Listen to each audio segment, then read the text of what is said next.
Sundin ang loob mo dito sa lupa para lang sa langit. Bigyan mo po Kami na namin kahanin sa araw-araw. Patawarin mo kami sa aming mga sala. para na ang pagpapatawad namin sa nagkakasala sa amin. Huwag mo kaming ipaitulog sa tukso at diyan kami sa lahat ng masama. Amen. O Maria, napupuno ka ng grasya, ang Panginoong Diyos ay sumasa iyo. Bukod kang pinagpala sa babaeng lahat, pinagpala naman ang iyong anak na Jesus. Santa Maria, Ina ng Diyos, panalangin namin mga kasalanan, ngayon at kung kami mamamatay. Amen. Sa Ama at sa Anak at sa Espiritu mo, kaparang sa una ngayon magpakailanman sa walang hanggan. Amen. Yun yung tiyan. Langit ka, sambahin ang ngalan mo, mapasa amin ang kaharian mo, sundin ang loob mo dito sa lupa para lang sa langit. Bigyan mo kami ngayon ng aming kakanin sa araw-araw. Patawarin mo kami sa aming mga sala, para na ang pagpapatawad namin sa nagkakasala sa amin. At huwag mo kami ipaitulog sa tukso, readya mo kami sa lahat ng masama. Amen. Dahil yung grasya, ang Panginoong Diyos ay sumasa inyo. Bukod kang pinagpala sa babaeng lahat. Jesus. Sana. Ngayon ko mamatay. Amen. Walhati sa Ama, sa Anak, Espiritu Santo,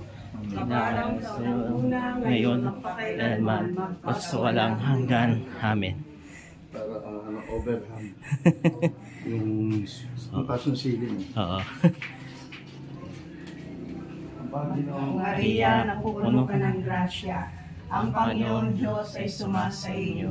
Bukod kang pinagpala sa babaeng lahat at pinagpala ka naman ng iyong anak na si Jesus. Santa Maria, Ina ng Diyos, panalangin mo kaming makasalanan, ngayon at kung kami mamamatay. Amen. Luwalhati sa Ama at sa Anak at sa Espiritu Santo, kapara na sa una-una ngayon magpakailanman, magpasa walang hanggan. Amen. Ama namin, sumasalangit ka, sambahin ang ngalan mo. Mapasa amin ang kaharian mo, sundin ang loob mo dito sa lupa para lang sa langit. Bigyan mo po kami ngayon ng aming kakanin sa araw-araw. Patawarin ko kami sa aming mga sala, para na ang pagpapatawad namin sa nagkakasala sa amin. Huwag mo kami ipaitulog sa tukso. Masama. Amen. Ginoong Maria, napupuno ka ng grasya, ang Panginoon Diyos ay sumasa iyo. Bukod kang pinagpala sa babaeng lahat, pinagpala ka naman ang iyong anak na si Jesus. Santa Maria, Ina ng Diyos, ipanalangin mo kaming makasalanan, ngayon at kung kami mamamatay. Amen. Dahan-dahan po, matarik. Luwalhati sa Ama at sa Anak at sa Espiritu Santo, kapara na sa unang-una ngayon at magpakailanman, magpasawalang hanggan. Amen.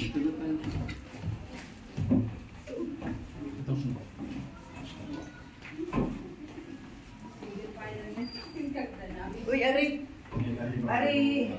Cherry. Yung pagkain. Maria. Yung kabasbasan kay Ari. Ang altar mo nasaan? Altar. Nasa taas po. Nandun, sa taas ang hagdan. Mas yung Maria. Nakatago sila. Ikaw magpitong. Sila. Magpabasbas kay Ari. Tapos sa Panginoon, salatin ko sa mga ng biyaya ng amin. Tanggapin mo na sa iyong kabutihan. Sa mga Santo. Amen. Amen. Thank you, Lord. Patnubay, ang kapayapaang kaloob ng Kristo ay maghahalinawa sa ating puso at ang salita ng Kristo ay manatang lubusan sa ating kalooban o panganuman ng ating dalawin sa salita o gawain nangyari lahat sa ngalan ng Panginoon ngayon at magpasawa ng Panginoon. Amen. Patayin po yung kalisili na kanila. Sumayin ang Panginoon At sumayin niyo rin. kayo at ang inyong pamilya na makapangyarihan ng Diyos, Ama, Anak at ang Espiritu Santo. Amen. O bago i-habis, maganda yung sign ng Christian ang unang makikita ng pamilya ng bisita.